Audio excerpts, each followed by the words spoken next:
When we come with that heat, we got skip on the.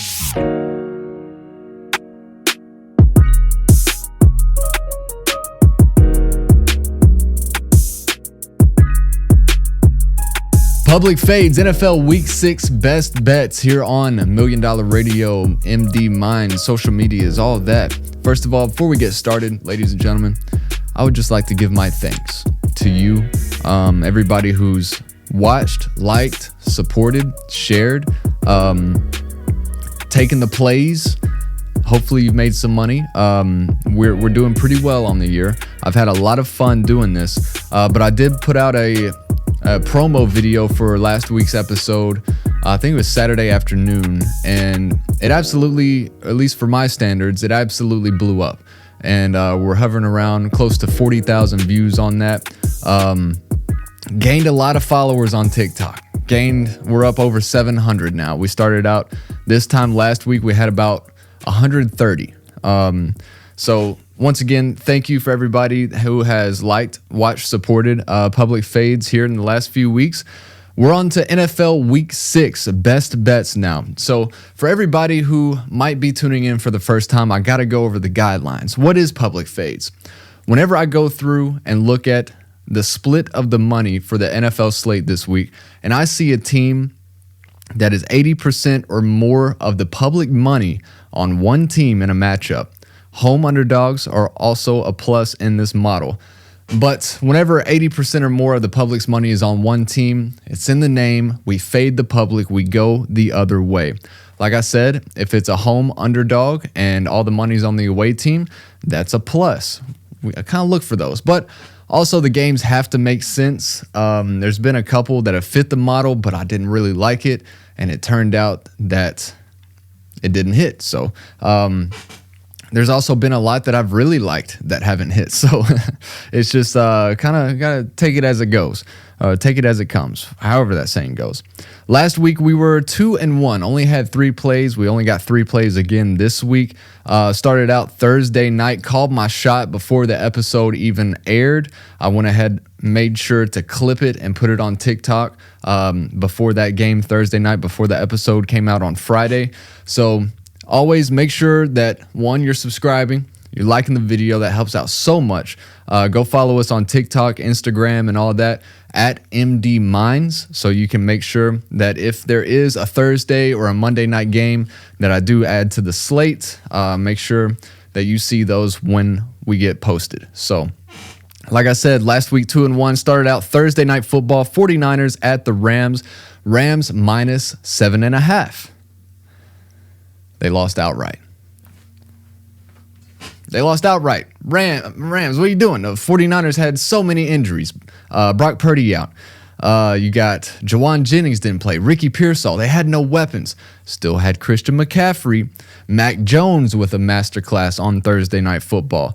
And the game went into overtime. Rams were playing for the win at the end. Didn't matter, though, because we were covering plus 7.5 after that was tied after 4 quarters. So 49ers won 26-23 in overtime. 1-0 going into Sunday. I only had 1 play Sunday. And I said I didn't like it. And I'm going to be honest, it was there. It was there late in the game. Bengals, Lions, Detroit on the road. Minus 10.5, have to win by 11 or more against Jake Browning's Cincinnati Bengals. Zach Taylor fighting for his job, still not fired. And I think it was because of the comeback late in the game. They were down 28-3, folks. It looked like an easy cover for the Lions. There were people in the TikTok comments saying, I'm taking the Lions minus 29.5. It's plus 1,000. That's easy money. That's free. Didn't cover 29.5. Looked like it. Looked like they were on their way to cover 29.5. But they were down. Bengals were down to the Lions 28-3 before a couple back-to-back touchdowns that brought it 28-17, right at the 11-point margin. And then Lions scored again, made it 35-17, and then the Bengals answered 35-24. Go for the onside kick. Should have got it. I mean, they came out the pile with the ball. I don't know how Detroit got that onside kick. But still, Bengals held them to 3 and out. Detroit had to punt. Pinned Cincinnati deep in their own territory. Safety. Final score, 37-24.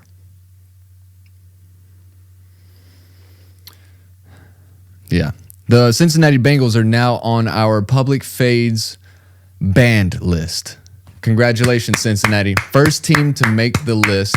Public fades banned list. Cincinnati Bengals. So even if 99% of the money is on another team, I don't care what the line is. I don't care who the team is. We're not taking Cincinnati. They're banned until they either win a couple or cover a couple or make games competitive. Nice comeback there at the end. Nice effort. Nice fight from Cincinnati. But you can't get down 28-3 at home. You just can't have that happen. So that set us up for Monday night, going 1-1. We were 1-1 going into Monday night. We had the Jags +3 at home against the Chiefs. And Kansas City jumped out to an early 14-0 lead. Didn't look good. Did not look good. But Jacksonville came back, answered with a couple more touchdowns, tied it up at 14. And then I think it was Kansas City went up 21-14, and then I don't remember how that game happened. It was really crazy. I do remember a point. I think it was 21-21 or 20. I don't know what it was. I don't know. But anyways, Kansas City was on the goal line. Patrick Mahomes went for a pass, threw it, and it was intercepted by a linebacker. Cannot remember his name. I'm sorry. All the way to the house, 99 yards. And unlike the Cardinals, who fumbled going into the end zone last week, and something we've seen time and time again throughout college football too, I don't understand how people can have a touchdown and then just let the ball go before they get in the end zone. I don't get it. But that did not happen with the Jags. 99 yards to the house, and they went up. I don't remember how the scoring happened. Anyways. But they were down 28-24. I do know this for a fact. Jacksonville looked like they were dead in the water there towards the end of the game. Trevor Lawrence with a dime to Brian Robinson Jr. down the sideline. And then a pass interference call in the end zone set the ball up at the 1. And then Trevor Lawrence with the most immaculate play to ever happen.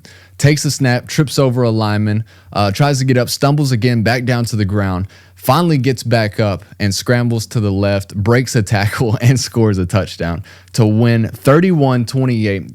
Jags +3, they won outright. 49ers +7.5, they won outright. Bengals +10.5, lost by 13. So it was there. That Bengals game, it was there. Unfortunately, did not come through for us. But 2-1 last week, 16-7 overall. I've never had a record like that in any type of sports betting model that I try to put together. But this one's 16-7 on the year. So let's make it. We got 3 plays. We're going to make it 19-7 this week. That's how math works. So a lot of confidence after the last couple weeks. We are 5-2. And if you add the week before that, we are 9-4 in the last 3 weeks. So definitely looking good. We got some games lined up for Sunday. I really don't like to do this, but I've got to play for the London game. Sunday morning. 9:30 kickoff. We got the Broncos and the Jets. Denver -7.5. 82% of the money, 74% of the bets are on Denver. Both teams are 2-3 against the spread. Denver 3-2 overall. New York 0-5. The Jets have not won a game yet this year. Only 2 of those losses, though. 2 of those losses were to game-winning field goals against the Bucs and Week 1 against the Steelers. Yeah, Jets need a statement. Whether it's a spark, whether it's a win this week, the Jets and Justin Fields need to make a statement this week. I do have a little bit of trend, maybe. Maybe this counts. Both defenses are good, but in the last 12 London games, in the last 12 games that happened in London, England, only 4 of those games were won by more than 7 points. I'm going to buy this down to 7.5 and take the Jets. I don't like betting on the overseas games, but I do like waking up to some cash. So let's try to do that Sunday morning. The Jets are 0-5. Think they're a little bit better than the record shows. Denver's coming off a dominant win Monday Night Football against Cincinnati 2 weeks ago. They won 28-3, and then a comeback win against the Philadelphia Eagles in Philly last week. They won that game 21-17. Both defenses are good. I think Justin Fields can make things happen on his feet. We saw that in the Miami game, 40-something, 50-something yard touchdown run. I think that might have been fourth down too. I think they're better than that 0-5 record shows. And like I said, Denver off 2 big wins. They're in a big letdown spot. They're overseas. So are the Jets, but they are overseas. A lot of times these games are toss-ups, even if the line is 7. So we're going to buy it down, take the Jets plus 7.5 as we fade the public Sunday morning in London. So then the next 2 games are both in the 1 o'clock slate. Those are the only other plays that we have this week. We're starting with the Cardinals at the Indianapolis Colts. Colts -7, 91% of the money. 78% of the bets are on Indianapolis. The Cardinals, they were on their way to a blowout win over Tennessee last week. On their way, didn't get there.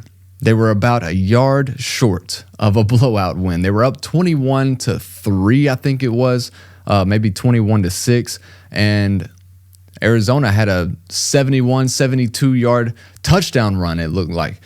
And then, you let off the gas a little bit in the last 5 to 10 yards. And then you do one of these, little fillet, little toss-up. Roll the ball off the finger roll, basketball terms. You fumble it.